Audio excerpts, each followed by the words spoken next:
الحمد لله نحمده ونستعينه ونستغفره ونعوذ بالله من شرور أنفسنا وسيئات أعمالنا من يهده الله فلا مضل له ومن يضلل فلا هادي له وأشهد أن لا إله إلا الله وحده لا شريك له وأشهد أن محمدا عبده ورسوله أما بعد فإن خير الحديث كتاب الله وخير الهدي هدي محمد صلى الله عليه وسلم وشر الأمور محدثاتها وكل محدثة بدعة وكل بدعة ضلالة وكل ضلالة في النار. أعوذ بالله من الشيطان الرجيم. بسم الله الرحمن الرحيم. يا أيها الذين آمنوا لا تقدموا بين يدي الله ورسوله واتقوا الله إن الله سميع عليم. يا أيها الذين آمنوا لا ترفعوا أصواتكم فوق صوت النبي ولا تجهروا له بالقول كجهر بعضكم لبعض أن تحبط أعمالكم وأنتم لا تشعرون إلى آخر الآيات. برادران اسلام، دینی کے بھائیوں اور دوستوں، بابر بزرگوں، قابل احترام اور بہنوں، عزیز بچوں، اللہ تبارک و تعالیٰ نے آخری نبی محمد صلی اللہ علیہ وسلم کی جب بعثت فرمائی تو اس بعثت کا مقصد یہ تھا کہ اب قیامت تک ساری انسانیت، امت دعوت اور ایسے ہی امت اجابت، سبھی لوگ رنگ نسل کے فرق کے بغیر اور ایسے ہی زمان و مکان کی تفریق کے بغیر قیامت تک سبھی لوگ اس آخری نبی محمد الرسول اللہ صلی اللہ علیہ وسلم کے حکم، فرمان اور تعلیمات کے مطابق ہی زندگی گزاریں. اس کے علاوہ کسی کا کوئی بھی عمل، کسی کا کوئی بھی فعل، کسی کی کوئی بھی حرکت، کسی بھی طرح کا کوئی بھی تصرف اللہ تبارک و تعالیٰ کی بارگاہ میں قبول نہیں ہوگا. یہ بنیادی شرط تھی جو اللہ کے نبی محمد الرسول اللہ صلی اللہ علیہ وسلم کی نبوت و رسالت کے کلمے کے ساتھ، آپ کی بعثت کے ساتھ ساری انسانیت پر واجب ہو جاتی ہے. یہ مسئلہ اتنا زیادہ بنیادی ہے، اہم ہے اور بہت ہی زیادہ حساس بھی ہے. اس کا اندازہ اس سے ہم لگا سکتے ہیں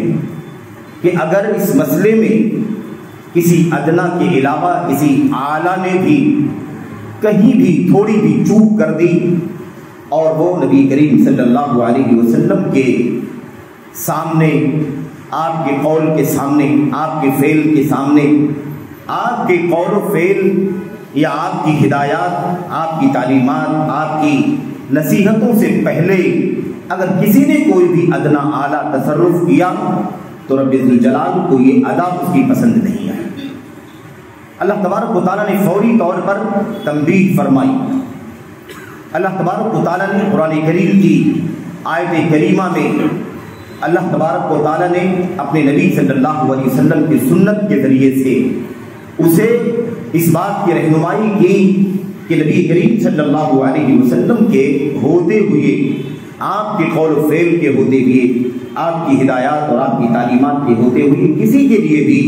کسی بھی طرح سے روا نہیں ہے کہ وہ آپ کے حکم سے پہلے کوئی حکم دے، آپ کی بات کرنے سے پہلے کوئی بات کرے، آپ کے منع کرنے سے پہلے کسی کو کسی چیز سے منع کرے. تقدم، آگے بڑھنا، پہل کرنا، اس کے سرے سے کوئی گنجائش نہیں رکھی گئی. گرچہ کہ وہ رائے اچھی ہو، وہ مشورہ اچھا ہو، خیر خواہانہ ہو اور ثوابدید کے مطابق ہو سکتا ہے کہ نبی کریم صلی اللہ علیہ وسلم کا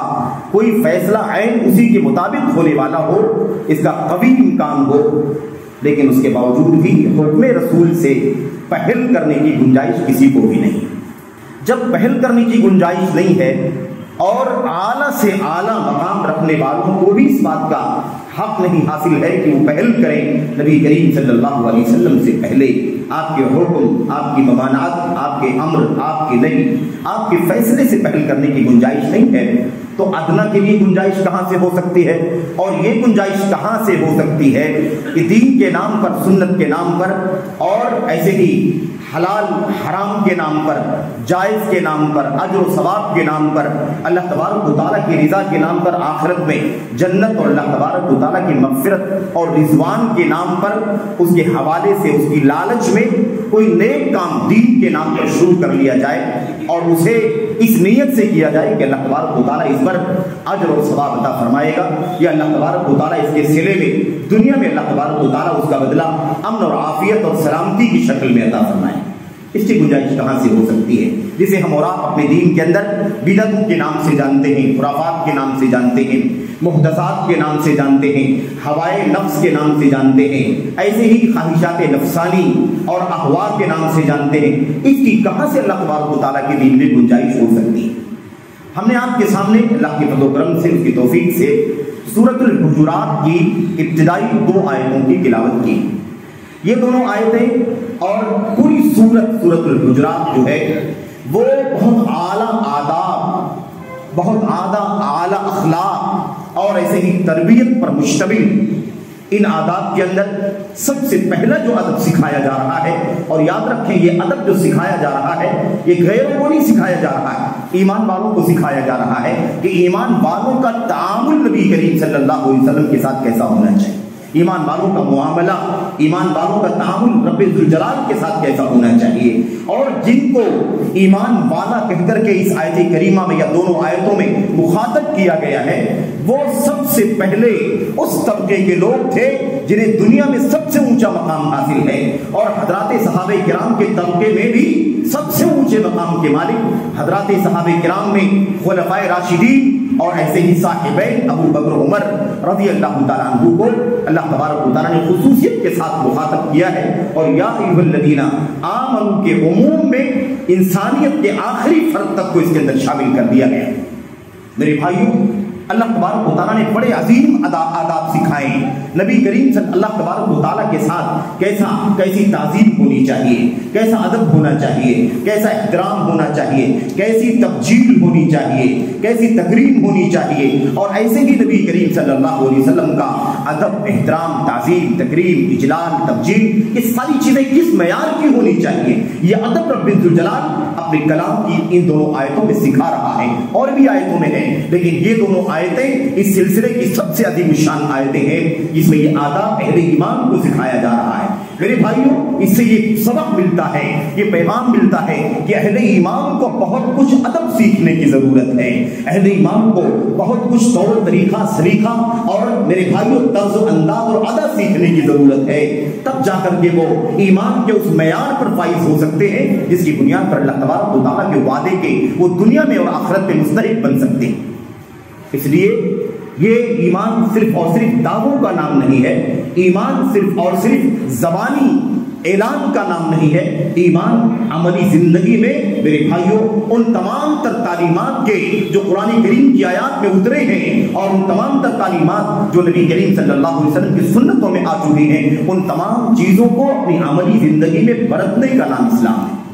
برتنے کا نام دین ہے، برتنے کا نام ایمان ہے، اور صحیح معنوں میں ایمان والا ہونے کے لیے ہم سب کے لیے ضروری ہے کہ ان آداب کو اپنی زندگیوں میں نافذ کریں۔ وہ طبقہ جو نبی کریم صلی اللہ علیہ وسلم کے سامنے تھا، انہوں نے ویسے ہی ان آداب کو برتا جیسے برتنا چاہیے تھا، اور اسے آئیڈیل کی شکل میں آنے والی نسلوں کے لیے اللہ تبارک و تعالیٰ نے اپنی کتاب میں رکھ دیا، نبی کریم صلی اللہ علیہ وسلم کی سنت میں رکھ دیا، اور حضرات صحابہ کرام اور تابعین کی سیرت میں اور تاریخ میں اسے پورے طور پر محفوظ کر دیا گیا، تاکہ آنے والی نسلیں اسے آئیڈیل بنا کر کے سمجھیں کہ کیسا ادب ہونا چاہیے رب ذوالجلال کے ساتھ، کیسی تعظیم ہونی چاہیے، کیسی تکریم، کیسا احترام اور کیسا اجلال اور کیسی تبجیل ہونی چاہیے اللہ تبارک و تعالیٰ اور اس کے رسول محمد صلی اللہ علیہ وسلم کے ساتھ۔ میرے بھائیوں، آئیے ذرا ان دونوں آیتوں کا معنی سمجھیں، اس کا مفہوم سمجھیں، اور اس کا پیغام اپنی زندگیوں میں نافذ کریں، اور ذرا سرسری طور پر اپنے حالات کا جائزہ لیں، اپنے گرد و پیش کا جائزہ لیں، وطن عزیز کے اندر مسلمانوں کے حالات کا جائزہ لیں، اور دنیا کے چپے چپے میں کس طرح سے اسلام کے نام لیواؤں نے اسلام کے نام پر، سنت کے نام پر، اجر و ثواب کے نام پر کیسے کیسے کھلواڑ کر رکھے ہیں، اور کیسی کیسی بدعت، کیسی کیسی ہوائے نفس اور کیسی کیسی منمانی چیزوں کو دین کا حصہ قرار دیا ہے۔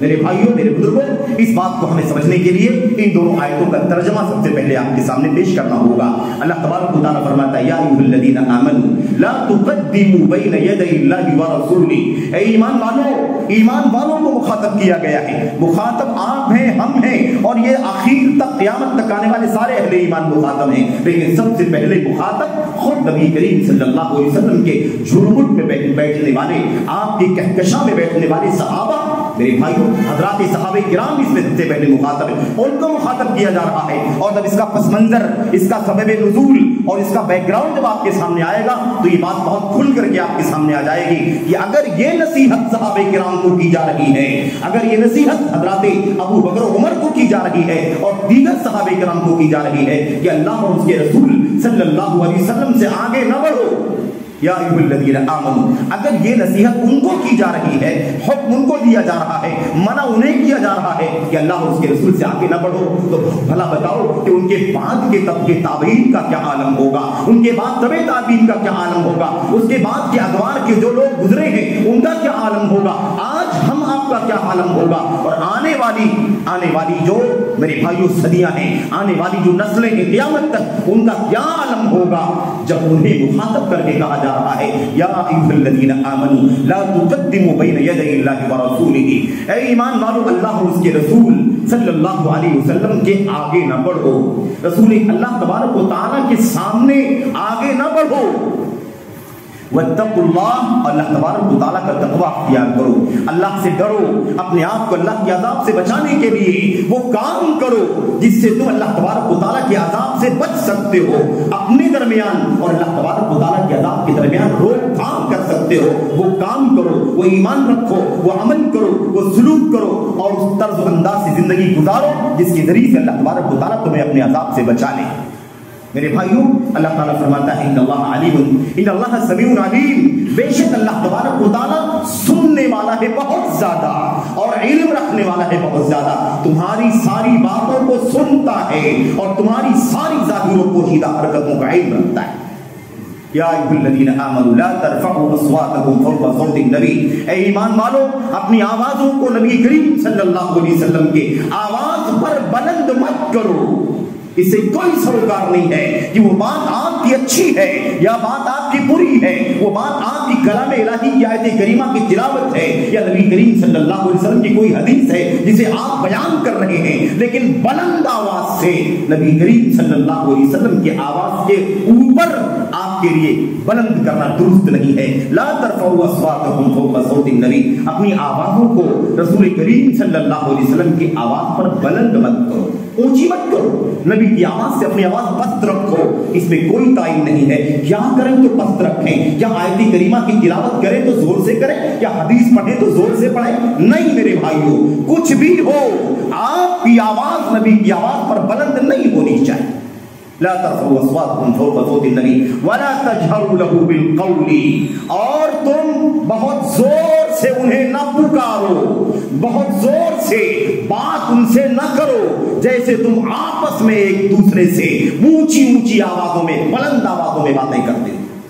ولا تجهروا له بالقول, اور اس کے سامنے آواز جہری مت کرو, اونچی مت کرو. کجہر بعضکم لبعض, جیسے تم آپس میں ایک دوسرے سے اونچی اونچی آواز میں, بلند آواز میں, جہری آواز میں باتیں کرتے ہو, ایسے تم نبی کے ساتھ نہ کیا کرو. میرے بھائیوں, ولا تجهروا له بالقول كجهر بعضكم لبعض ان تحبط اعمالكم, خطرہ ہے کہ ایسا کرو گے تو تمہارے اعمال برباد ہو جائیں گے, تمہاری نیکیاں ضائع ہو جائیں گی. وانتم لا تشعرون, اور تمہیں پتہ بھی نہیں چلے گا, تمہیں شعور بھی نہیں ہوگا, احساس بھی نہیں ہوگا کہ تمہاری نیکیاں جا چکی ہیں, اور تم خوش رہو گے کہ بڑی نیکیوں کا ذخیرہ جمع کر رکھا ہے. میرے بھائیوں, ان دونوں آیتوں کا ترجمہ تو یہ ہو گیا. اب آئیے ذرا اس کا پس منظر سمجھیں. کیا ہے پس منظر؟ میرے بھائیوں, اللہ تبارک و تعالیٰ نے اس میں جو فرمایا ہے اے ایمان والو اللہ اور اس کے رسول سے آگے نہ بڑھو, سب سے پہلے اس کا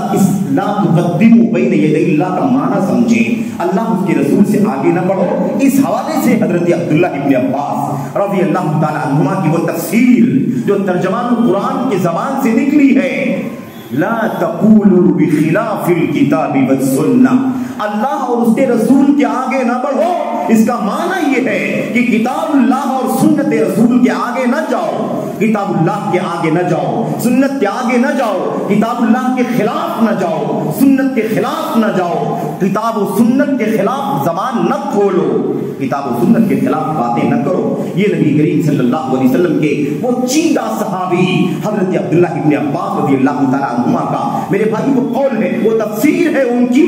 جو امت کے سب سے بڑے مفسر ہیں قرآن کریم کے، وہ بیان کرتے ہیں لا تقولوا بخلاف الکتاب والسنہ، کتاب و سنت کے خلاف نہ بولو۔ میرے بھائیوں میں سمجھتا ہوں کہ یہ ٹکڑا تفسیر کا پوری دنیا والوں کے لیے عبرت اور نصیحت ہے کہ اللہ نے فرما دیا اللہ اس کے رسول کے آگے نہ بڑھو، اس کا معنی یہ ہے کہ کبھی بھی کوئی بھی اللہ کے خلاف نہ بولے، رسول کے خلاف نہ بولے، قرآن کے خلاف نہ بولے، سنت کے خلاف نہ بولے۔ جو کچھ قرآن میں آیا آمنا و صدقنا سمعنا واتانا، جو کچھ سنت میں آیا اسے پیشانی پر سجا لو، اسے آمنا و صدقنا کہہ کر کے، سمعنا واتانا کہہ کر کے اسے اپنے سینے کے، اپنے دل کی گہرائی میں اتار لو۔ یہ معنی ہے میرے بھائیوں اس آیت کریمہ کا جو جملہ۔ اس حوالے سے اور بھی تفسیریں ہیں لیکن ہمیں ذرا تفصیل میں نہیں جانا ہے، اختصار سے بات کرنی ہے۔ اس آیت کریمہ کا پس منظر کیا ہے، اس حوالے سے مفسرین نے تو کئی باتیں ذکر کی ہیں، 1 2 3 4 بلکہ 5 6 باتیں ذکر کی ہیں بعض مفسرین نے، لیکن جو بات بہت زیادہ واضح ہے، معتبر ہے، صحیح بخاری وغیرہ کی روایات کے اندر تفصیل موجود ہے، اس حوالے سے میں آپ کے سامنے یہ باتیں ذکر کرنا چاہتا ہوں۔ میرے بھائیوں پیغام یہ ہے، پس منظر بتانے کا یہ ہے کہ آج دنیا کے جو حالات ہیں، جو پستی ہے، جو ذلت ہے اور جو پسپائی ہے، اور جو دنیا کے اندر مسلمانوں کے مختلف گوشوں میں دنیا کے مسلمانوں کے جو حالات ہیں، جس کو ہم سن کر کے بہت زیادہ اپنے دلوں میں قلق محسوس کرتے ہیں، بہت زیادہ رنج اور الم محسوس کرتے ہیں اور ہمارے دل روتے ہیں، ہماری طبیعتیں اچاٹ ہو جاتی ہیں۔ اس کا سبب کہیں یہ تو نہیں کہ اللہ تبارک و تعالیٰ نے ہمیں جس بات کا حکم دیا ہے، جس بات کا پابند کیا ہے، ہم اس پابندی میں اپنے آپ کو رکھنے کے لیے تیار نہیں ہیں۔ جس حکم سے ہمیں میرے بھائیوں معمور کیا گیا ہے، ہم اس امر پر، اس حکم پر عمل کرنے کو تیار نہیں۔ کہ ایسی کوئی بات تو نہیں ہے، اسے ہمیں سمجھنے کی ضرورت ہے اور یہی غور کرنے کے لیے اسی پر میرے بھائیوں ہمیں غور کرنے کی ضرورت ہے، کیونکہ اللہ تبارک و تعالیٰ نے آیت کریمہ کے اندر بہت عظیم الشان باتیں بیان فرما دی ہیں۔ اسی پیغام کو اپنی ذات کے لیے آپ کے سامنے بیان کرنے کے لیے اس خطبے کا موضوع بنایا گیا ہے۔ میرے بھائیوں اس آیت کریمہ کی تفسیر میں صحیح بخاری کے اندر 1 سے زیادہ روایتوں میں یہ بات موجود ہے کہ بنو تمیم کا ایک قبیلہ، اور یہ سن 9 ہجری کا واقعہ ہے، سن 9 ہجری کا نبی محترم صلی اللہ علیہ وسلم کی وفات سے 2 سال پہلے کا واقعہ ہے۔ میرے بھائیوں سن 9 ہجری میں بنو تمیم، اور جو عرب کا ایک بڑا معروف قبیلہ ہے، بنو تمیم کا قبیلے بنو تمیم کا ایک وفد، ایک ڈیلیگیشن نبی کریم صلی اللہ علیہ وسلم کی خدمت میں آیا، بہت ساری بات چیت ہوئی، اور اس کے بعد نبی کریم صلی اللہ علیہ وسلم نے یہ سوچا تھا کہ آپ اس وفد کا یا اس قبیلے کا کسی کو امیر اور کسی کو ذمہ دار مقرر کر دوں گا۔ ان لوگوں کا کوئی امیر مقرر کرنا ہے، کوئی ذمہ دار مقرر کرنا ہے، جس کی ماتحتی میں، جس کی سرپرستی میں یہ لوگ رہیں گے۔ اب یہ مسئلہ ابھی نبی کریم صلی اللہ علیہ وسلم کی طرف سے آیا نہیں کہ یہ جو ڈیلیگیشن آیا ہوا ہے وفد، ان میں سے کس کو امیر بنانا ہے، فنا کو یا فنا کو یا فنا کو، کوئی بات ابھی نبی کریم صلی اللہ علیہ وسلم کی زبان سے نہیں آئی۔ اس سے پہلے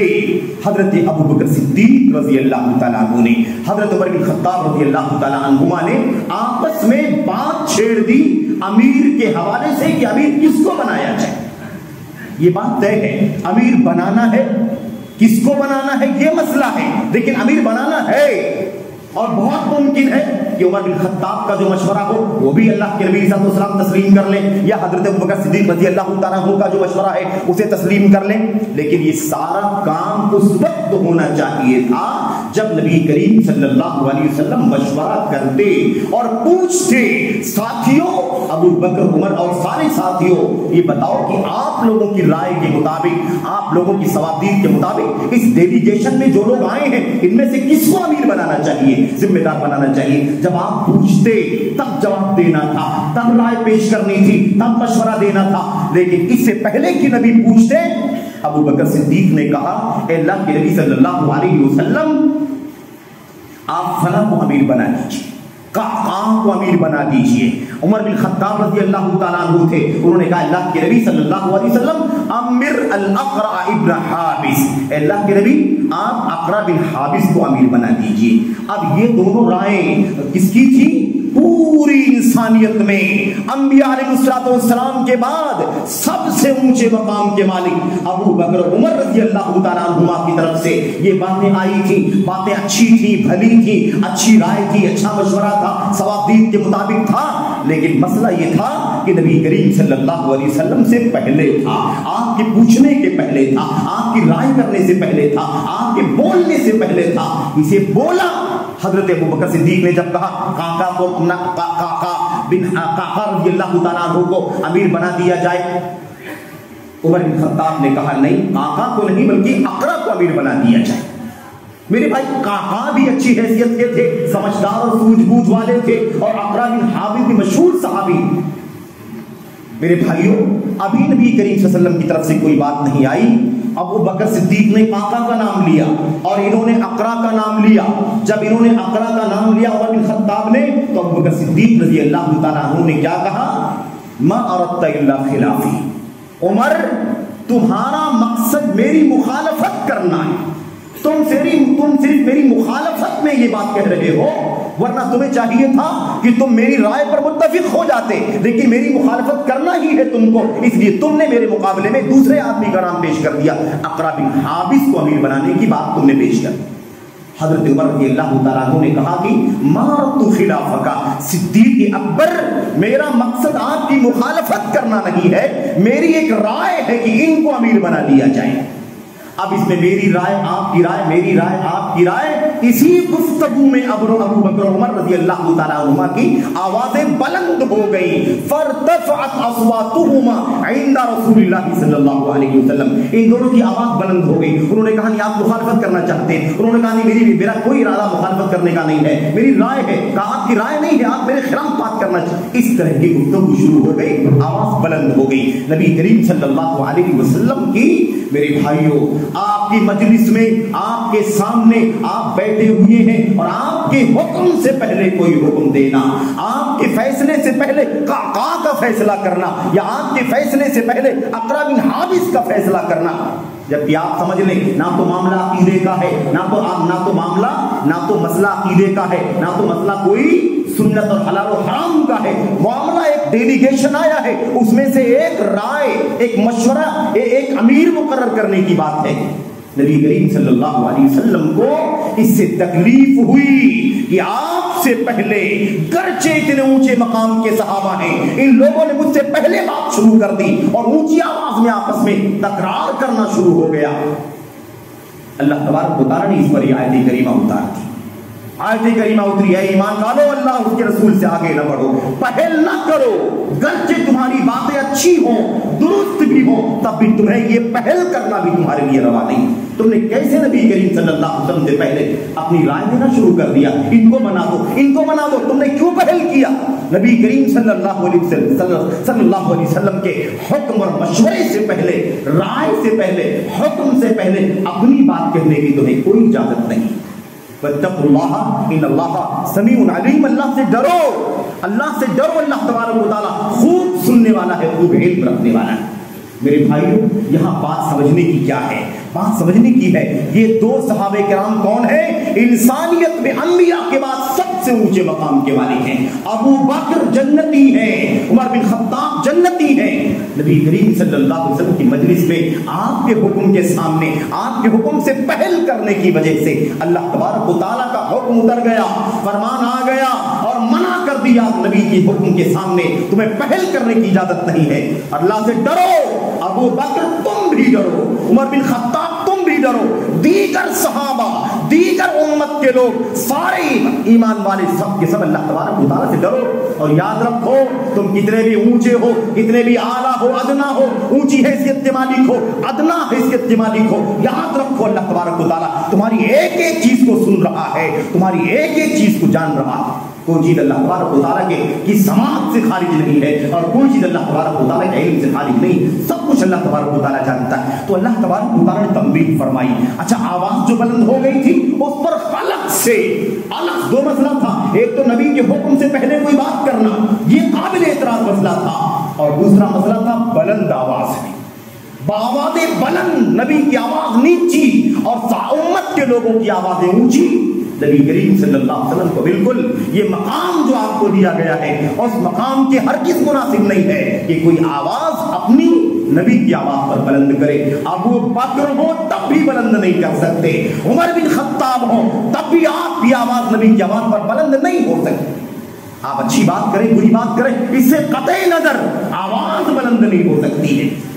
اے ایمان والو, اپنی آواز نبی کی آواز پر بلند مت کرو. اور جیسے آپس میں ایک دوسرے سے زور زور سے باتیں کرتے ہو, اونچی اونچی باتیں کرتے ہو, اونچی اونچی آواز میں باتیں کرتے ہو, کبھی چیختے بھی ہو, کبھی چلاتے بھی ہو, ایک دوسرے کے خلاف آوازیں بلند کر دیتے ہو, ایسے نبی کریم صلی اللہ علیہ وسلم کے ساتھ آپ کی مجلس میں اونچی آواز کے ساتھ مت باتیں کرو. اندیشہ ہے کہ تمہاری اس حرکت سے, ڈر ہے, خوف ہے کہ اس حرکت کی وجہ سے تمہاری ساری نیکیاں برباد ہو جائیں. ان تحبط اعمالکم وانتم لا تشعرون, تمہارے اعمال ضائع ہو جائیں, اکارت ہو جائیں, برباد ہو جائیں. زندگی کی نیکیاں کتنی تپسیا سے, کتنی محنتوں سے, مشقتوں سے آدمی نیکیاں جمع کرتا ہے, لیکن نبی کی آواز سے تمہاری آواز اگر بلند ہوئی تو خطرہ ہے, اندیشہ ہے کہ تمہاری نیکیاں ضائع ہو جائیں گی اور تمہیں پتہ بھی نہیں چلے گا, احساس بھی نہیں ہوگا کہ میری زندگی کی نیکیاں ضائع ہو گئی. کیوں ضائع ہو گئی؟ اس لیے کہ میں نے فلاں مجلس میں نبی کی آواز سے اپنی آواز بلند کر دیا. میرے بھائیوں, ابو بکر عمر کا مقام کتنا اونچا ہے کون نہیں جانتا. حضرت عبداللہ بن عبد الرحمن ابن ابو ملیکہ مشہور تابعی ہیں, بہت معروف تابعی ہیں. ابن ابی ملیکہ صحیح بخاری ہی کی روایت میں فرماتے ہیں, اسی بیک گراؤنڈ میں, اسی واقعے کے پس منظر میں کہتے ہیں, کاد الخیران ان یہلکا, قریب تھا کہ دنیا کے دو سب سے اچھے لوگ, دنیا کے دو سب سے اچھے, خیر بھلائی میں سب سے زیادہ آگے رہنے والے ابو بکر عمر, قریب تھا کہ دونوں ہلاک ہو گئے. کیوں ہلاک ہونے کا ڈر تھا؟ اس لیے کہ آواز بلند ہو گئی تھی, نبی سے پہلے کوئی بات کہہ دیا تھا. مقام مرتبہ طے ہے, جنتی ہے جنتی. اور آپ کو یاد ہوگا مقام کتنا اونچا ہے. مقام کی بات کریں تو بھی ایک موضوع ہے اپنے آپ میں, کتنا اونچا مقام ہے ان صحابہ کا, ابو بکر عمر کا, جن کے بارے میں آیت کریمہ نازل ہو گئی اور سارے ایمان والوں کو مخاطب کیا گیا. میرے بھائیوں, یہ دو باتیں آپ کے سامنے پیش کر کے گفتگو ختم کرنا ہے. ایک بات تو یہ سمجھیں کہ یہ جن کے بارے میں یہ تنبیہ کی گئی ہے, اپنی آواز بلند مت کرو, نبی سے پہل مت کرو, یہ ابو بکر عمر کے لیے بات کہی جا رہی ہے بنیادی طور پر, پھر اس کے بعد عام ہے ساری امت کے لیے. اگر ابو بکر عمر کے لیے یہ بات ہے تو ساری امت کے لیے بدرجے اولا یہ مسئلہ ہے. انہیں اور بھی اپنے آپ کو سنبھالنے کی ضرورت ہے کیونکہ وہ اونچے مقام کے مالک تھے. صحیح بخاری ہی سے ایک واقعہ میں آپ کے سامنے پیش کروں, ایک پس منظر آپ کے سامنے پیش کروں. اب ابو بکر عمر کا مقام سمجھ میں آئے گا, ان کا تقویٰ سمجھ میں آئے گا, ان کی للہیت سمجھ میں آئے گی. اللہ تبارک و تعالیٰ کے یہاں ان کی جو مغفرت کی تڑپ ہے, جو بخشش کی چاہت ہے, اس کا جذبہ جو ان کے یہاں تھا, اس کا اندازہ آپ کو لگے گا. صحیح بخاری ہی میں واقعہ موجود ہے, حضرت ابو الدرداء رضی اللہ تعالیٰ عنہ راوی ہیں. میرے بھائیوں, ابو الدرداء بیان کرتے ہیں نبی کریم صلی اللہ علیہ وسلم کے پاس میں تھا, ابو بکر صدیق بھاگے بھاگے مجلس رسول میں تشریف لائے. اس سے پہلے میں واقعہ بیان کر دیتا ہوں. معاملہ کیا ہے؟ معاملہ یہ ہے ابو بکر عمر رضی اللہ تعالیٰ عنہما میں خیران, جو ساری انسانیت میں نبیوں کے بعد سب سے بھلائی اور خیر میں سبقت کرنے والے لوگ, ان دونوں کا واقعہ, ان دونوں کے درمیان کسی مسئلے میں بات چیت ہو گئی, آپس میں گفتگو ہوئی اور گفتگو کے اندر شدت آ گئی, تو میں ہونے لگی, آپس میں معاملہ گرم ہو گیا. کوئی بات ابو بکر صدیق رضی اللہ تعالیٰ عنہ نے کہی جس کے نتیجے عمر بن خطاب رضی اللہ تعالیٰ عنہ ناراض ہو گئے. ابو بکر کی کسی بات سے عمر بن خطاب ناراض ہو گئے, ناراض ہو کر کے وہاں سے جدا ہو گئے, مجلس سے جلدی سے نکل کر کے باہر نکلے اور اپنی گھر کی طرف جانے لگے. ابو بکر صدیق پیچھے پیچھے بھاگے کہ میں نے شاید کوئی ایسی بات کہہ دی ہے جس سے ان کو تکلیف ہو گئی ہے, معافی مانگ لیتا ہوں, معذرت کر لیتا ہوں. بھاگے پیچھے پیچھے اور چلتے چلتے تیزی کے ساتھ عمر بن خطاب اپنے گھر میں داخل ہو گئے. دروازے پر,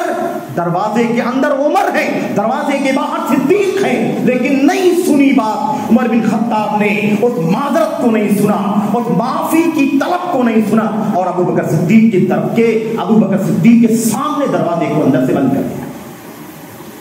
بڑی تکلیف ہوئی انہیں, کہ اللہ مجھ سے غلطی اگر ہوئی ہے تو میں معافی مانگنا چاہتا تھا عمر بن خطاب سے، میں معذرت کرنا چاہتا تھا، لیکن عمر بن خطاب نے اس قدر ناراضگی کا اظہار کیا کہ آنکھوں کے سامنے چہرے پر دروازہ بند کر دیا اور معذرت قبول کرنے کے لیے تیار نہیں ہوئے۔ لیکن وہ کھلبلی جو ہوتی ہے ایمان والے کے دل کے اندر اور ہونی چاہیے، جو صدیق اکبر جیسی شخصیت کے دل میں رہی ہوگی، اس نے اسے انہیں بے چین کر رکھا تھا۔ جیسے دروازہ بند ہوا، کوشش کی نہیں کھولا گیا، فوراً پلٹے نبی محترم صلی اللہ علیہ وسلم کی مدینے میں تشریف لائے۔ یہ طریقہ ہوتا تھا، مسائل پیش آ جائیں معافی تلافی کر لینی چاہیے، نہیں ہے تو امت کے علماء سے رابطہ کر کے مسئلے کو حل کرا لینا چاہیے۔ انانیت نہیں ہونی چاہیے، تکبر نہیں ہونی چاہیے، بڑکپن نہیں ہونا چاہیے، کبر اور نخوت نہیں ہونی چاہیے۔ یہ مثالیں ابو بکر عمر کی زندگی کی پیش کی جا رہی ہے۔ ان سے اونچا نہ کوئی پیدا ہوا ہے اور نہ کوئی پیدا آگے ہو سکتا ہے۔ ابو بکر صدیق بھاگے، اللہ کے نبی کی مجلس میں پہنچے اور کہنے لگے اللہ کے نبی صلی اللہ علیہ وسلم معاملہ ایسا ہوا، بات چیت ہوئی، میری کسی بات سے عمر بن خطاب کو تکلیف ہوئی، ناراض ہو گئے، ناراض ہو کر کے گھر میں چلے گئے۔ میں پیچھے بھاگ کر کے آیا اور آپ سے معذرت کرنا چاہا، معافی مانگنا چاہا، لیکن عمر بن خطاب راضی نہیں ہوئے، یہاں تک کہ دروازہ بند کر دیا۔ اچھا یہ واقعہ تو یہاں ہو گیا، ابو بکر اللہ کے نبی کے پاس پہنچے، عمر بن خطاب کا کیا ہوا؟ یہ پریشان ہے کہ میری معافی کیسے ہوگی۔ ادھر عمر بن خطاب کو احساس ہو گیا کہ میں نے صدیق اکبر کے ساتھ جو سلوک کیا ہے یہ بہت غلط سلوک کیا ہے، مجھے اپنی معافی کی فکر بھی کرنی چاہیے۔ دروازہ کھول کر کے فوراً بھاگ کر کے سیدھا ابو بکر صدیق کے گھر پہنچے، دروازے پر دستک دی، اسما ابو بکر، گھر والوں ذرا بتاؤ کیا گھر میں ابو بکر ہے؟ گھر کے لوگوں نے کہا نہیں، ابو بکر نہیں ہے یہاں نہیں ہے، کہیں اور ہوں گے۔ انہوں نے بھی پھر کہاں کا رخ کیا؟ وہی نبی کریم صلی اللہ علیہ وسلم کی مجلس کا رخ کیا۔ ادھر ابو بکر پہنچ چکے ہیں، پہنچ کر کے اپنا ماجرا ذکر کر رہے ہیں، اے اللہ کے نبی ایسا ہو گیا، میں معافی مانگنے کے لیے، معذرت کرنے کے لیے پہنچا میں گھر پر پہنچا، لیکن عمر بن خطاب معاف کرنے کے لیے راضی نہ ہوئے۔ میں اللہ کے نبی آپ کے پاس آیا ہوں، آپ بتائیے کیسے اس مسئلے کو حل کیا جائے۔ ادھر تھوڑی ہی دیر ابھی گزری تھی، عمر بن خطاب بھاگے نبی کریم صلی اللہ علیہ وسلم کی خدمت میں پہنچ گئے۔ جب وہ پہنچے تو پہنچ کر کے میرے بھائیوں،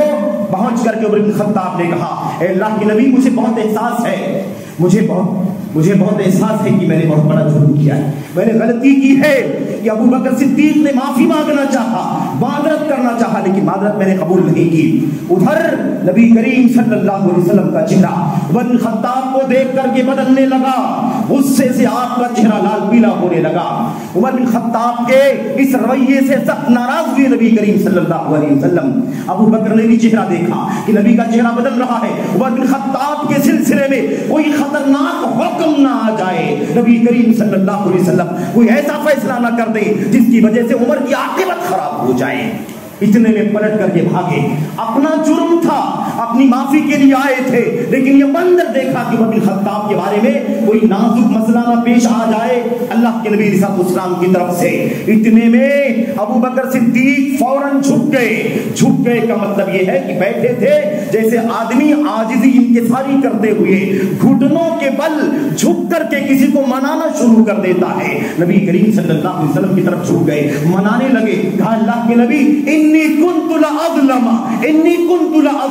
اے اللہ کے نبی عمر بن خطاب کے بارے میں کوئی نازک فیصلہ نہ کیجئے گا، کوئی ایسی بات نہ کہیے گا جس سے عمر کی عاقبت خراب ہو جائے، کوئی خطرناک مسئلہ ہو جائے۔ مجھے اقرار ہے کہ میں ہی ظلم کرنے والا تھا، میں نے ہی ظلم کیا ہے، اے اللہ کے نبی میں نے ظلم کیا ہے، یعنی پہل میں نے کی ہے، میں نے ناراض کر دیا ہے، تو بھاگ کر کے چلے گئے تھے۔ عمر بن خطاب رضی اللہ تعالیٰ عنہ کو آپ سوچیں کیا احساس ہوا ہوگا، یہ ابو بکر صدیق ہے کائنات کے اور عمر بن خطاب فاروق ہے کائنات کے، یاد رکھیں نبی کریم صلی اللہ علیہ وسلم کو۔ لیکن اس کے باوجود بھی کہ عمر بن خطاب کے سلسلے میں ابو بکر صدیق معذرت چاہ رہے ہیں اور کہہ رہے ہیں اللہ کے نبی ان کے ساتھ رحم کیجئے، نرمی کا معاملہ کیجئے، میں نے ہی ظلم کیا ہے، اس کے باوجود بھی نبی کریم صلی اللہ علیہ وسلم کا غصہ ٹھنڈا نہیں ہوا اور آپ علیہ السلام نے مخاطب کر کے فرمایا،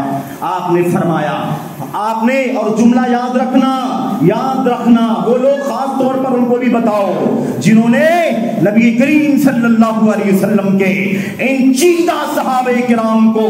گالی دینا، لعنت کرنا اپنا دین بنا رکھا۔ ان کو بھی ذرا سبق سکھاؤ، ان کو بھی بتلاؤ جو سنت کے نام لیوا ہیں، جو غیر سنت اور شیعت کی راہ پر ہیں، ان کی بات تو ہو گئی، لیکن جو سنت کے نام لیوا ہیں وہ بھی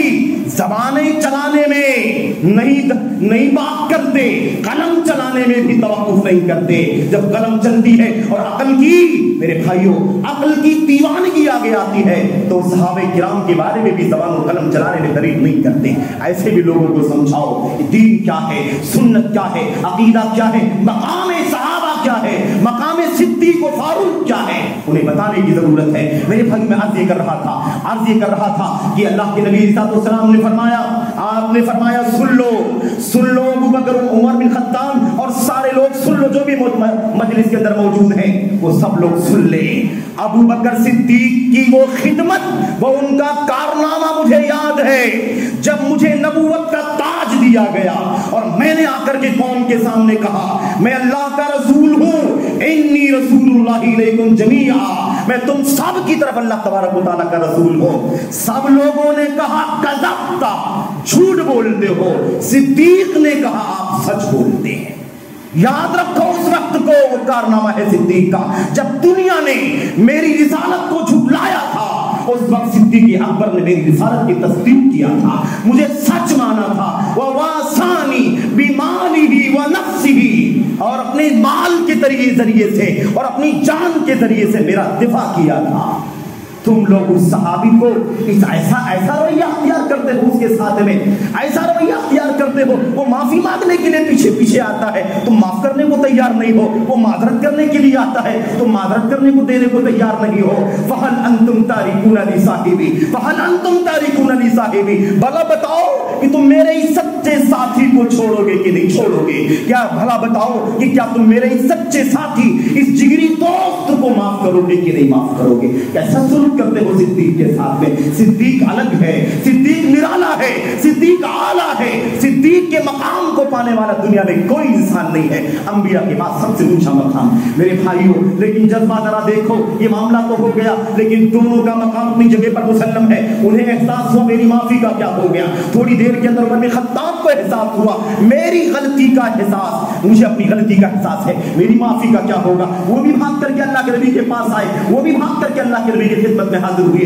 دونوں کو فکر تھی اپنی غلطیوں کی تلافی ہو جائے، معافی ہو جائے، معذرت ہو جائے، دلوں کے اندر کسی طرح کا کینہ، کسی طرح کی نفرت باقی نہ بچے۔ یہ میرے بھائیوں جذبہ تھا۔ اتنے اونچے مقام کے صحابہ اور ان کے بارے میں اگر آواز بلند ہو گئی ان دونوں سے تو اللہ نے قرآن کریم کی آیت کریمہ اتار دی، اللہ اس کے رسول سے آگے نہ بڑھو، ان کے حکم سے پہلے حکم نہ دو، ان کے منع کرنے سے پہلے منع مت کرو، ان کی رائے سے پہلے کوئی رائے قائم نہ کرو، ان کے مشورے سے پہلے کوئی مشورہ نہ دو۔ آوازیں بلند کرتے ہو، آواز بلند کرنے کی اجازت نہیں ہے